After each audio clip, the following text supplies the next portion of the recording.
Red स्वान episode 4 के starting में डोयोन को देखते हैं जो कि चोरी छुपे बियॉन के रूम में आता है और वहां से कुछ डाटा अपने पास कॉपी कर लेता है। लेकिन जब वो बाहर आता है तो लीजिन उसे देख लेती है और कहती है कि तुम यहाँ पर क्या कर रहे हो। डोयोन कहता है मुझे बियॉन से कुछ बात करनी थी लेकिन वो यहाँ पर नहीं है। हालांकि लीजिन को उसके ऊपर डाउट हो जाता है और वो कहती है कि किम तुम्हें बुला रहा है। फिर डोयोन उससे मिलने के लिए आता है तो किम उसे कहता है कि कल रात तुम हम दोनों के बीच में क्यों आए। डोयोन कहता है मैं तो बस आप दोनों को प्रोटेक्ट करना चाहता था, इसी वजह से मुझे आप दोनों के बीच में आना पड़ा।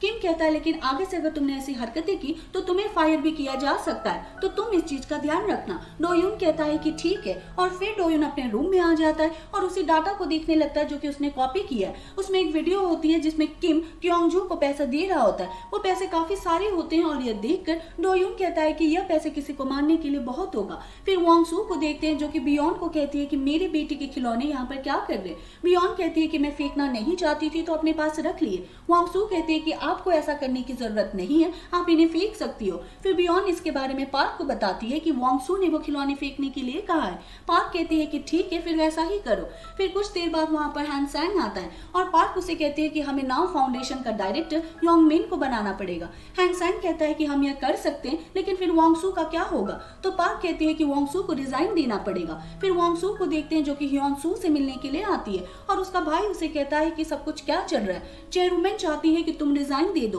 तो वोंग सू कहती है कि क्या तुम्हें पहले से पता था कि किम का पहले से एक बेटा है और उसका अफेयर चल रहा था। ह्योन सू कहता है कि हाँ मुझे डाउट तो था और तुम्हें भी तो उसके ऊपर डाउट तो था ही ना। तो वोंग सू कहती है कि हाँ मुझे डाउट था और अब इस न्यूज को तुम लीक कर दो। फिर हम सेक्रेटरी यून को देखते हैं जो कि एक आर्टिकल पार्क को दिखाती है और यह किम को ही लेकर होता है कि उसका अफेयर चल रहा था, साथ ही शादी से पहले उसका बेटा था। वहीं किम को देखते हैं जो कि ऑफिस आ रहा होता है पर मीडिया वालों ने उसे घेरा हुआ होता है लेकिन अभी तक किम को नहीं पता होता है कि आखिर बात क्या हुई है। वहीं वोंग सू अपने ऑफिस आती है, वहां पर टेरा और उसकी मॉम पहले से ही होती है। टेरा कहती है कि यह सब कुछ क्या है, इस न्यूज के बाद मैं तो ढंग से बाहर भी निकल नहीं पाऊंगी। तो वोंग सू कहती है कि मैं क्या करूं, गलती तो तुम्हारी ही है ना। टेरा कहती है कि नहीं तुम्हें इंटरव्यू देना पड़ेगा और कहना पड़ेगा कि यह सब कुछ झूठ है। फिर वो सभी पार्क से मिलने के लिए आते हैं। वहां पर पहले से ही किम और हैन सैंग बैठा हुआ होता है तो पार्क टेरा को देखकर कहता है कि तुम यहाँ पर क्या कर रही हो, मैंने तुम्हें नहीं बुलाया, तुम यहाँ से जा सकती हो। तो टेरा को वहां से जाना पड़ता है। फिर हैन सैंग कहता है कि अभी तक हमें नहीं पता चला है कि इस आर्टिकल को किसने पब्लिश किया।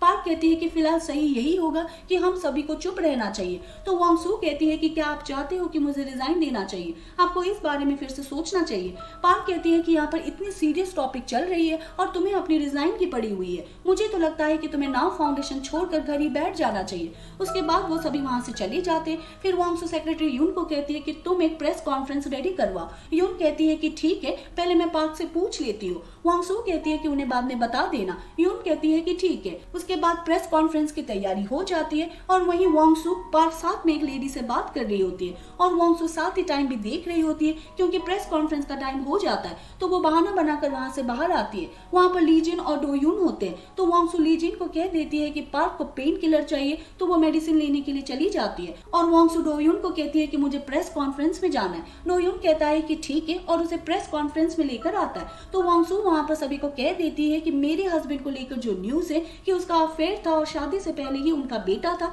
यह न्यूज झूठ है। वो लड़का मेरा पति का नहीं बल्कि चेयरमैन यानी कि मेरे फादर इन लॉ का है और उसके फादर इन लॉ का नाम किम डू ओ होता है। और पार्क ये न्यूज सुन रही होती है, यह सुनते ही उसे काफी गुस्सा आ जाता है और वहीं योंग मिन, सो डैम और किम भी यह प्रेस कॉन्फ्रेंस देख रहे होते और वोंग सू की स्टेटमेंट सुनकर वो तो हंसने ही लगते हैं। फिर वोंग सू पार्क से बात करती है। पार्क कहती है कि आखिर तुम चाहती क्या हो, यहाँ पर तुम्हारा कुछ भी नहीं है, तुम जो पैसे भी यूज कर रही हो ना वो भी मेरे हैं, तुम्हें नाउ फाउंडेशन से दूर ही रहना चाहिए।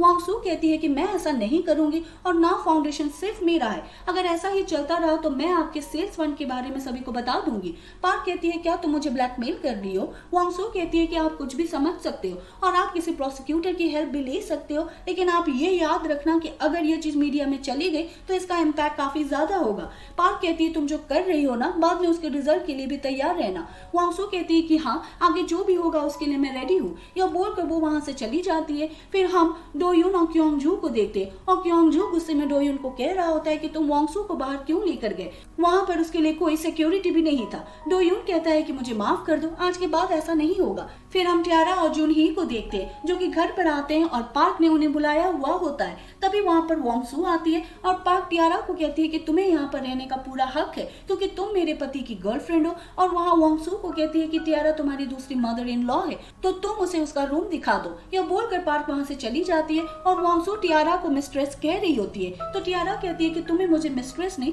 बल्कि तुम्हें मुझे मैडम कहना चाहिए। वोंगसू कहती है कि तुम मैडम नहीं बल्कि मिस्ट्रेस हो। यह बोलकर वो बाहर आ जाती है तो टियारा अपनी मॉम को कॉल करती है और कहती है कि वोंगसू ने मुझे मैडम नहीं बल्कि उसने मुझे मिस्ट्रेस कहा है। तो उसकी मॉम कहती है कि वो इनडायरेक्टली तुम्हें रखेल कह रही है। तो वो बाहर आती है और वोंगसू को कहती है कि तुम ऐसे ही सामने से मेरी बेइज्जती कैसे कर सकती हो, तुम्हारी हिम्मत कैसे हुई मुझे रखेल कहने की। वोंगसू कहती है गलती तुम्हारी है, तुमने काम ही कुछ ऐसे किए। फिर रात को वोंगसू को देखते हैं और वो डोयून को कहती है कि मैं वॉक पर जा रही हूँ। तो डोयून भी उसके पीछे पीछे आ रहा होता है और वोंगसू डोयून को कहती है कि तुम्हें मेरे ऊपर काफी ज्यादा दया आ रही होगी कि मैंने उसे अपने घर में आने दिया जो कि मेरी सौतन है। डोयून कहता है कि तुमने ऐसा क्यों किया, आखिर तुम किसे प्रोटेक्ट करने की कोशिश कर रही हो। तो वोंगसू एक पास सीन को याद करती है जहाँ पर उसके फादर इन लॉ यानी कि किम ड्यो उसे एक डिवाइस देते हैं और उस पर उसके हाथ को स्कैन करते हैं। तो वोंगसू पूछते हैं कि आखिर इसमें है क्या। चेयरमैन कहता है कि तुम्हें टाइम आने पर पता चल जाएगा, बस तुम इतने टाइम तक इस फैमिली की मेंबर बनी रहना क्योंकि मुझे सिर्फ तुम्हारे ऊपर ही भरोसा है कि तुम नाउ फाउंडेशन को हमेशा प्रोटेक्ट करोगी।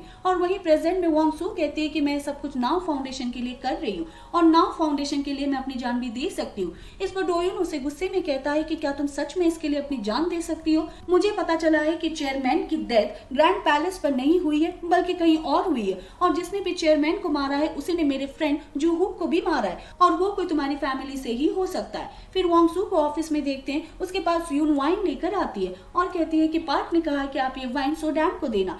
तो डोयून उसे वाइन ले लेता है और वोंगसू को कहता है कि चलो वहां पर चलते हैं। फिर वोंगसू सोडैम से मिलने के लिए आती है, उसे वाइन देने लगती है लेकिन सोडैम के हाथ से वो वाइन फिसल जाती है और कहती है कि मुझे माफ कर दो, मेरे हाथ थोड़े स्लिपरी हो रहे थे जिसकी वजह से ये फिसल गए। वोंगसू कहती है लेकिन ये काफी ज्यादा एक्सपेंसिव थी। सोडैम कहती है कि कोई बात नहीं, ऐसी वाइन मेरे पास भी है। फिर हम देखते हैं कि वो सभी फैमिली डिनर कर रहे होते हैं जिसमें कि सोडैम की फैमिली भी होती है और पार्क सोडैम और उसकी फैमिली को कहती है कि आपका विदेश में जो कॉस्मेटिक ब्रांड है वोंगसू ने उसके लिए ऑलरेडी फंड दे दिया है और हमारी डील पक्की हो चुकी है। वोंगसू कहती है लेकिन अभी मैंने ऐसा नहीं किया है, इसके बारे में मैं सोचूंगी। यह बोलकर वो बाहर आ जाती है। पार्क उसके पास आती है और कहती है कि क्या तुम सबके सामने मुझे शर्मिंदा करने की कोशिश कर रही हो, क्या तुम यह सब कुछ नाउ फाउंडेशन की वजह से कर रही हो।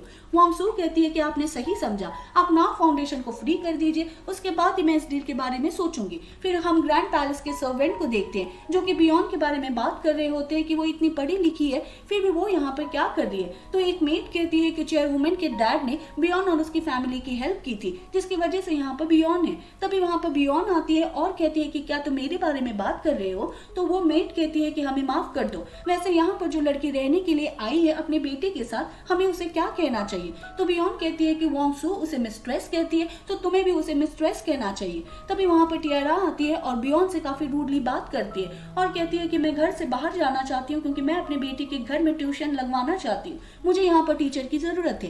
लेकिन बियॉन कहती है कि तुम्हें ऐसा करने की कोई जरूरत नहीं है, यहाँ पर बाहर से कोई और नहीं आ सकता, मैं इस चीज को खुद ही हैंडल कर लूंगी। यह बोलकर बियॉन वहां से चली जाती है और सारी मेड टियारा के ऊपर हंसने लगती है तो टियारा उन्हें काफी रूड वे में चुप करवा देती है। फिर वोंगसू को देखते हैं, यून उसके लिए एक ड्रेस लेकर आती है और कहती है कि मिसेस स्टेफनी चाहती है कि आप वेलफेयर सेंटर की ओपनिंग सेरेमनी में इस ड्रेस को पहने। फिर हम देखते हैं कि पार्क भी सेरेमनी में आती है। तभी वहां पर वोंगसू आती है और उन दोनों ने सेम ड्रेस पहनी हुई होती है। फिर वोंगसू स्टेज पर आकर स्पीच देती है और पार्क को भी स्टेज पर जाने के लिए कहा जाता है तो पार्क भी स्पीच देती है और उन दोनों को क्लोज आने के लिए कहा जाता है। तो वोंगसू और पार्क दोनों क्लोज आते हैं। फिर पार्क को देखते हैं जो कि जूडो खेल रही होती है और वो सबको हरा देती है। वहां पर डोयून भी खड़ा होता है और वो डोयून के साथ जूडो खेलने के लिए कहती है लेकिन डोयून उसे हरा देता है और फिर वो पार्क को उठाता है। पार्क उसके पास आती है और कहती है कुछ टाइम के लिए बस ऐसे ही रहना और फिर वो डोयून को कहती है कि तुम्हारी स्मेल काफी काफी यूनिक है, मैं तुम्हें तुम्हारी स्मेल से पहचान सकती हूँ। उसके बाद पार्क अपनी और वोंग सू की सेरेमनी फोटो देख रही होती है। तभी वहाँ पर वोंग सू आती है और कहती है कि मुझे नहीं पता था कि आपने भी वो ड्रेस पहनी हुई थी।